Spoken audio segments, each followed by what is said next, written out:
మీరెప్పుడైనా గమనించారా? భారతదేశంలో చాలా దేవాలయాల్లో గుడి ప్రాంగణంలో ఉండే గోడలపైన, గోపురాలపైన శృంగార చిత్రాల తాలూకు బొమ్మలు కనిపిస్తూ ఉంటాయి.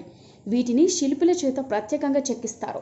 పవిత్రమైన దేవాలయ ప్రాంగణంలో ఇలాంటి బొమ్మలు ఎందుకు చెక్కిస్తారో తెలుసా? దేవాలయాల్లో ఇలాంటి బొమ్మలను చెక్కించడం వెనుక 4 థియరీలు కారణమై ఉండొచ్చు. అవేంటో ఇప్పుడు చూద్దాం. మొదటిది ఏంటంటే, మానవ జీవితం ప్రధానంగా ధర్మం, అర్థం, కామం, మోక్షం అన్న అంశాలపైనే ఆధారపడి ఉంటుంది. ఇందుకు తగ్గట్లే దేవాలయాల నిర్మాణం కూడా జరుగుతుంది. దేవాలయాల్లో ఉండే భగవంతుని విగ్రహాలు ధర్మానికి ప్రతీకలు, అర్థానికి ప్రతీకగా ఉంటాయి. ఇక కామం అన్న విషయాన్ని చూపించడానికి ఇటువంటి బొమ్మలను పెట్టారని తెలుస్తోంది. ఈ విషయాలను సక్రమంగా ఫాలో అయితేనే మోక్షం లభిస్తుందని చెప్పడం దీని వెనుక అసలు ఉద్దేశం. ఇక రెండో థియరీకి వస్తే, మన దేశాన్ని ఎక్కువగా బ్రిటిష్ వారు పరిపాలించారు. ఫారినర్స్ ఏ విషయంలో అయినా నిక్కచ్చితత్వాన్ని పాటిస్తారు. ఓపెన్గా ఉండే వ్యక్తిత్వాన్ని కలిగి ఉంటారు. ఉదాహరణకి టైటానిక్ సినిమాలో కూడా ఆర్ట్ను వ్యక్తపరిచే సీన్లో హీరోయిన్ని న్యూడ్గా చూపిస్తారు. ఇటువంటి వ్యక్తిత్వం ఉన్నవాళ్ళు అవడం వల్లే దేవాలయాల్లో ఈ విగ్రహాలను చెక్కించి ఉండొచ్చు.